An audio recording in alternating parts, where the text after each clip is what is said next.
Hey guys and gals, it's Brad from B&T Catfishing, coming to you today to talk to you about jugs or pool noodles.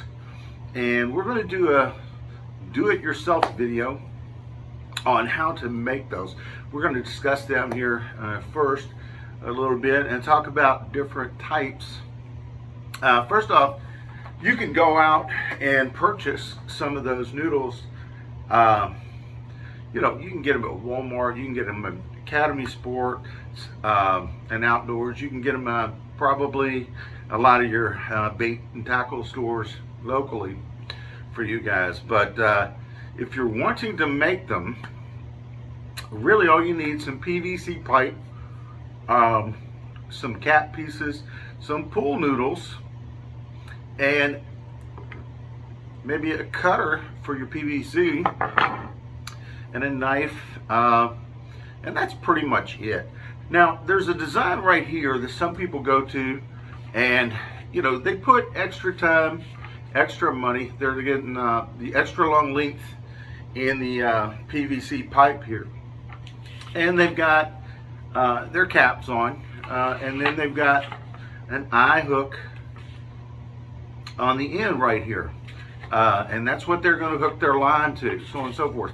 Now, they have a weight, a heavy weight in the center, or excuse me, inside the tube here that slides up and down. Now, the idea here is to end the problem, okay? You set this on the water. You have to take the time to set this out on the water because you've got to kind of balance that weight, just like that. And the premise is the fish will bite the line, pulling it down, making this slide, very simplistic, right? Making this slide, making this heavy, causing this end to stand up. Now, can this work? Absolutely, it can work. Now, the problem is sometimes you get into heavy winds or rough current and things like that, and that causes this thing to move around, and it causes that to come off center and drop in here, and then you've got this sucker standing up and there's no fish. So you might have, if you're putting out 20, 50 jugs, you may have several of those suckers standing up, and you're going around back and forth to these jugs and there's no fish. All right, because if they just got turned up and had that weight slide down, causing them to stand straight up and give you a false read or a false signal on that. They are good, don't get me wrong, they are good, but you don't have to spend that kind of money, that much time. If you've watched our shows, you know that the jugs we use, they're very simple, but they're very effective. We catch some fish, and we've caught some very nice fish using our jugs. Let me show you how we do that real quick here. First, you want to get your pool noodle. Again, you can get this is already had some cuts off of it, and I've gone ahead and pre-marked where I want to mark. Now, what you're going to do is you're going to mark it a little bit longer than the PVC, obviously, that you're working with there. But we're going to go ahead and make that cut. We're just taking a little knife, and we've, like I said, we've marked the spot. Miss Tammy will tell me to watch my fingers here, because more than once I may have tried to work through here a little too fast and worked on a finger there or two.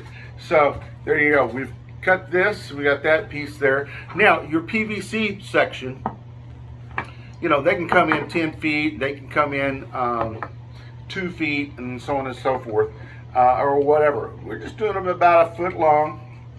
We're getting our little PVC cutter on that, on the 2-inch piece. We center that up where we want to cut. We tighten it up, boom, snap it off. We've got our piece. All right.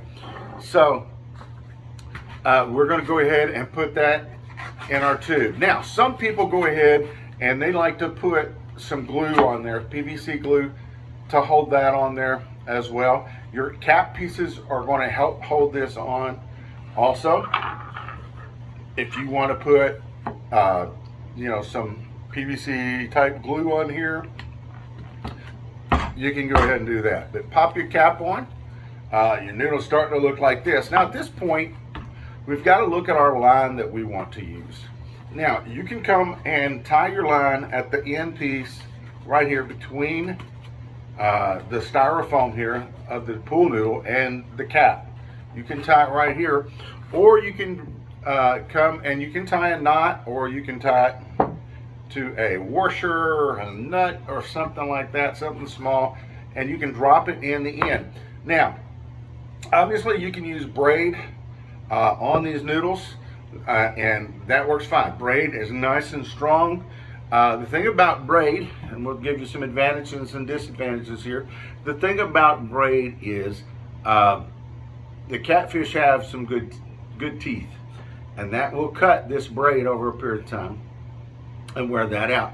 Also, if you've got you know, areas and you're fishing maybe not too deep or this and that, or you've got areas of brush, or you've got rocks and things like that, that will wear this down. So if you're using a braid like this, what I want you to do or think about doing is using a just a small leader. Steel leader would work on this before adding the hook of your choice. Now I prefer to use, because we run a lot of you know, cut bait on them, you know, skipjack and so on. Now we'll also use chicken and things like that, and that works great, you know, for a 7/0, 8/0, you know, up to a 10, so on and so forth. You know, if you're going you know, you want to run a smaller hook, obviously if you're going to run something like a night crawler or something like that on that hook. Now the line of choice possibility is monofilament. I like the monofilament. It holds up to the catfish's teeth if you're running you know, a pretty good line or test line. I'm going 50 is what I've got on the various lines and types of brands that I use. I'm not really going to endorse one. You pick your favorite.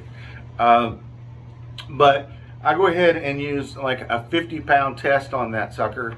And again, we can go straight to the hook. We snell the hook on that, or you put a barrel swivel. Now the barrel swivel also is going to help your line and save your line when that catfish is down there and it's starting to do that, you know, death roll that it likes to do.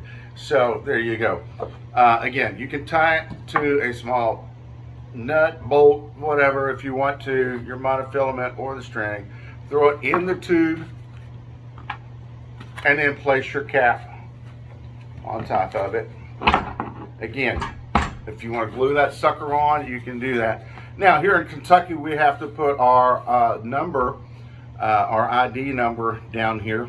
So check with all your laws and regulations there where you fish your noodles at, and find out the amount of water space that is required for you to fish. Some lakes and ponds you have to have, or excuse me, a certain size body mass of water there before you're allowed to, by your state, to fish them with jugs or pool noodles.